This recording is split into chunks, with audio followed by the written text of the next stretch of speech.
In what might be described as the journalistic scoop of the 18th century, the great biographer James Boswell found himself at the deathbed of David Hume. David Hume, as you know, was the great skeptical rationalist whose refusal of the possibility of miracles affected, as it were, the departure of people from religious belief to this day. Boswell, as you will also know, fancied his chances and spent those last hours with the dying Hume trying to persuade him that a belief in God was natural and that miracles were essential to the conduct of life. Hume refused to the very end. "A miracle is a violation of the laws of nature," said Hume, "and a firm and unalterable experience has established these laws. The proof against a miracle from the very nature of the fact is as entire as any argument from experience can possibly be imagined. Why is it more than probable that all men must die? That lead cannot of itself remain suspended in air? That fire consumes wood and is extinguished by water, unless it be that these events are found agreeable to the laws of nature, and there is required a violation of these laws, or in other words, a miracle to prevent them. Nothing is esteemed a miracle if it ever happen in the common course of nature. It is no miracle that a man seemingly in good health should die of a sudden, because such a kind of death, though more unusual than any other, has yet been frequently observed to happen. But it is a miracle that a dead man should come to life, because that has never been observed in any age or any country. There must therefore be a uniform experience against every miraculous event. Otherwise, the event would not merit the appellation. The plain consequence is, and it is a general maxim worthy of our attention, that no testimony is sufficient to establish a miracle, unless the testimony be of such a kind that its falseness would be more miraculous than the fact which it endeavors to establish.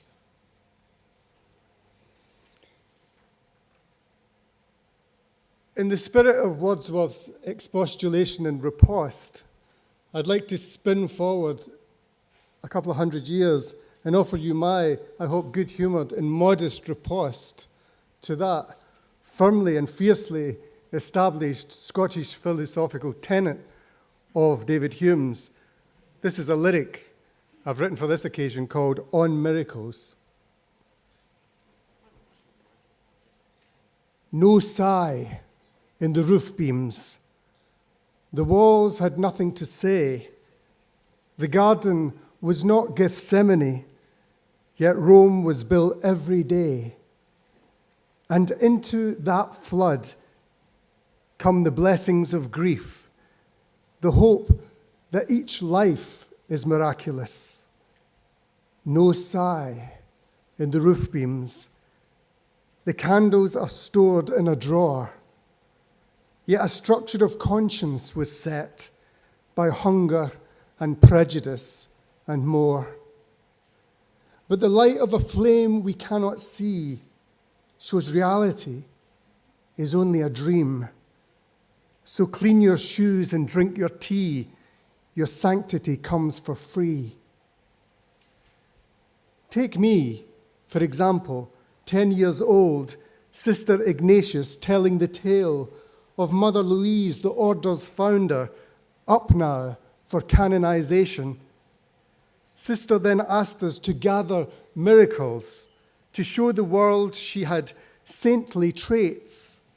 And on Monday morning, I arrived quite late, my weekend cold had disappeared, all because of Mother Louise, whom I'd begged to intercede on my behalf. Wee Iggy, teacher of history, liked the facts, and she smiled a knowing smile.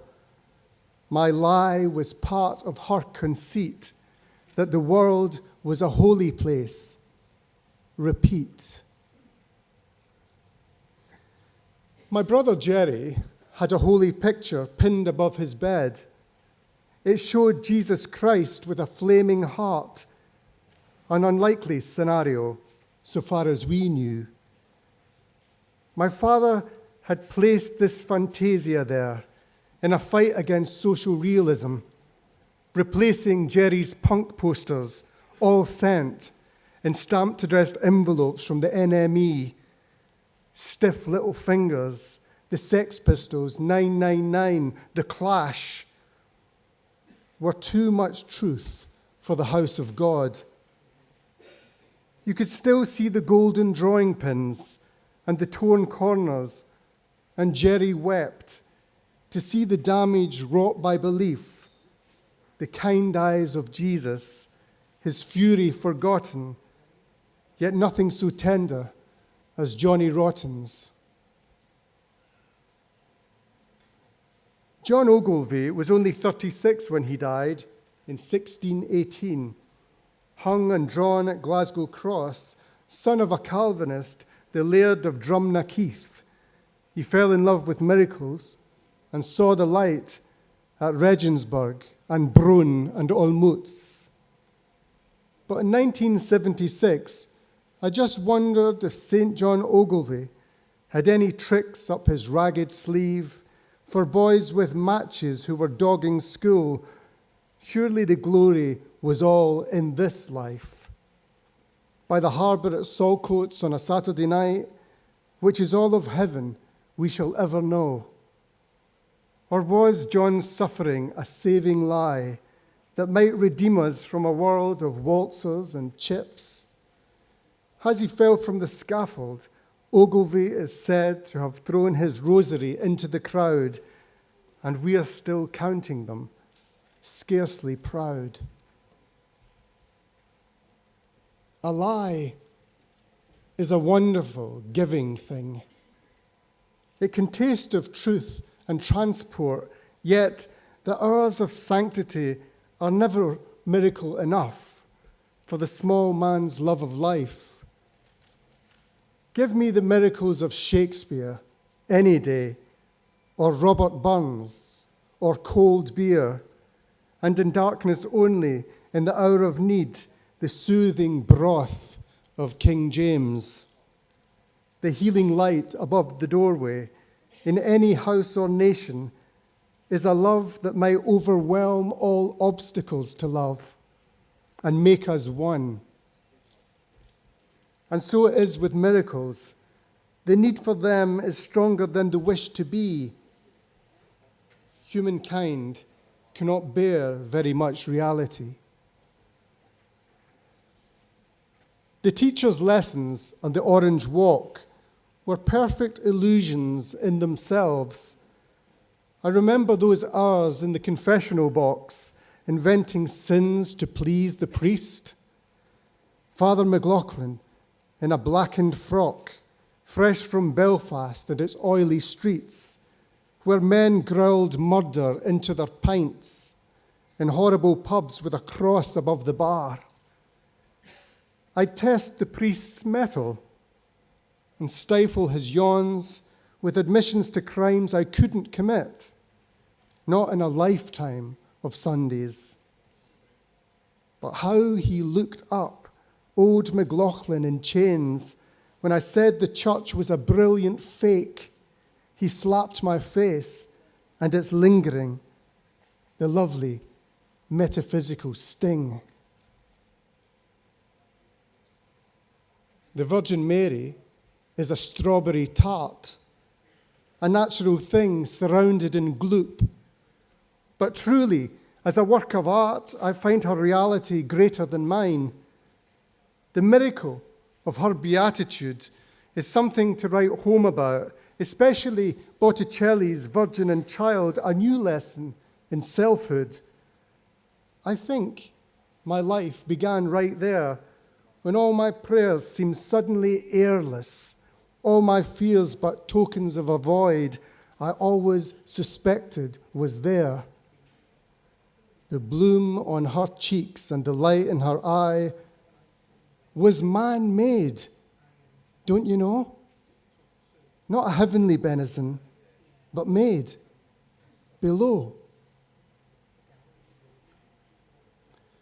What we want is the right to know absolutely nothing about ourselves, and to show with lies what the truth conceals, to be born again in the mire of art, while furious armies clash by night and condemn one another for their disbelief, and summon the powers of their avenging gods, while each child lives in a prism of light, transposing miracles and mimicking flight, apart from the war of convictions.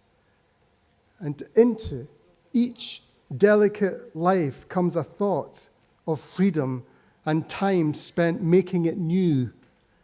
My song is a genderless gift to you.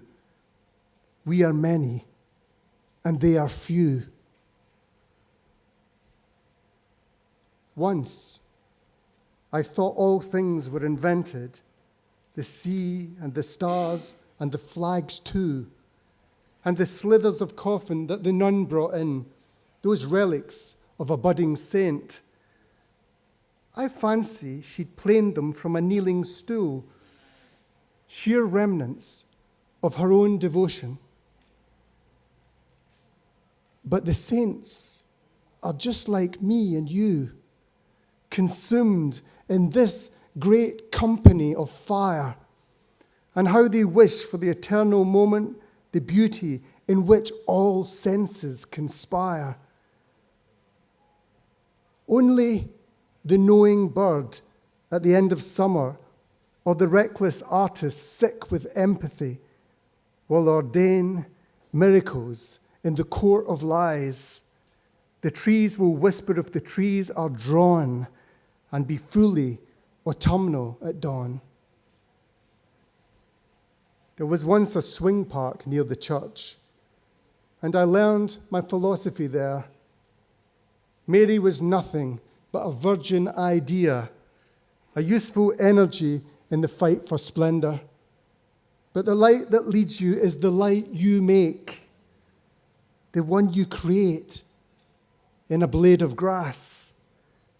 The invented ogilvy after Mass is the one that speaks to you alone. Let the world storm about in a panic of lies and debase itself in the hunt for proof. You see what you see and you call it truth, but passingly, it is only the joy of play. Let all the graces surround your heart. Your average day is a song sublime, and every breath a miracle of time. Thank you very much.